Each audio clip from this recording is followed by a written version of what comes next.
לא, אנחנו נשען נעשה את זה כאן, כך נלך לאכול, כך נלך לכיתה שלך. במקומות שאפשר להם. זה עוד חצי שעה.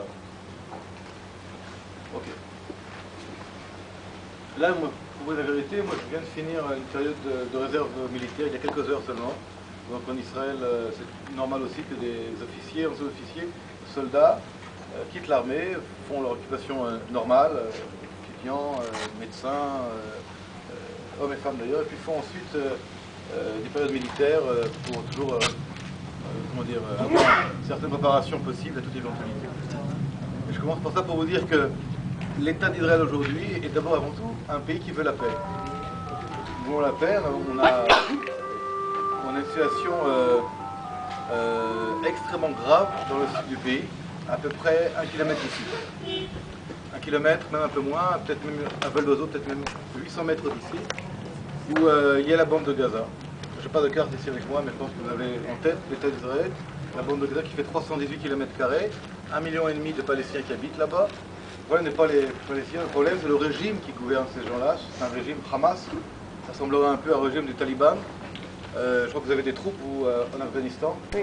D'ailleurs que je salue personnellement pour le travail qu'ils font, et je sais qu'il y a également des victimes, des morts. Mais nous avons un régime radical fondamentaliste qui est soutenu par l'Iran, qui en fait ne veut pas reconnaître l'État d'Israël, ne veut pas enclencher aucune relation avec l'État d'Israël au niveau politique, diplomatique, et entre autres fait la guerre à Israël via donc, ces objets-là qui pourraient être des objets d'art. Hein, y a des gens qui font maintenant de l'art moderne avec des tuyaux en fer, mais ce n'est pas des objets d'art, ce sont des armes qui tuent. Et depuis maintenant 7 ans, avec une accélération depuis maintenant 2 ans, plus de 8000 missiles. 8000 missiles. Et là, ce sont seulement les missiles qui se formés dans la région et à Sderot en particulier depuis le début de l'année. Une partie. Et là, c'est une partie. Et vous avez même les dates sur les missiles de la tombée. Et ces missiles-là sont des missiles de type Qassam, sont des missiles un petit peu qui ressembleraient à des Katyusha, peut-être le terme vous êtes familier, plus que Qassam. Qassam, c'est un nom en arabe.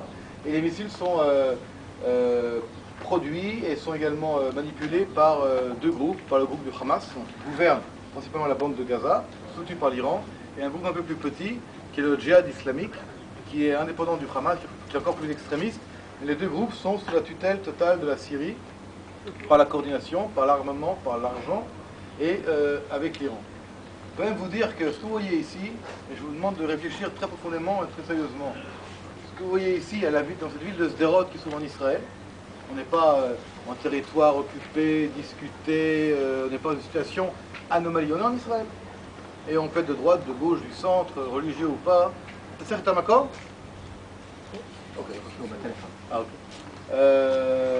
Nous sommes en fait devant une situation où l'Iran, d'où vient l'Iran, fait la guerre à l'Amérique via le Hamas, via le Hezbollah et en utilisant l'État d'Israël. Et nous, l'État d'Israël, nous faisons la guerre au Hezbollah, au Hamas, le Hezbollah qui se trouve au nord d'Israël. Et quelque part, ces deux-là ont été...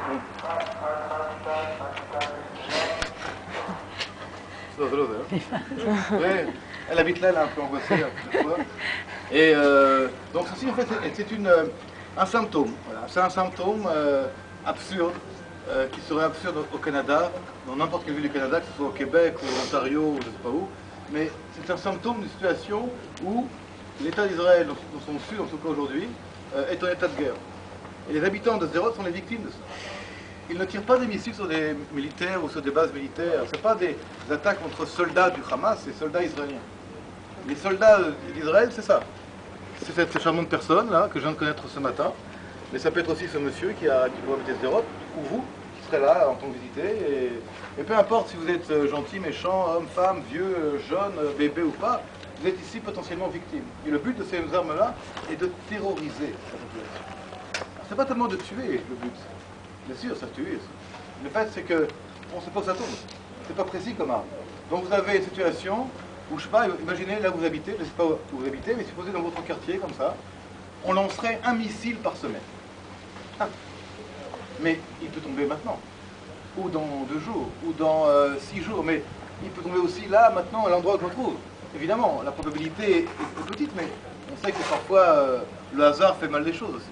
Donc cette situation fait en fait qu'on a aujourd'hui dans la ville de Sderot, seulement dans la ville de Sderot, entre 20 et 25 000 personnes, ça c'est je vais en parler, qui sont en situation, je dirais, de mort vivant.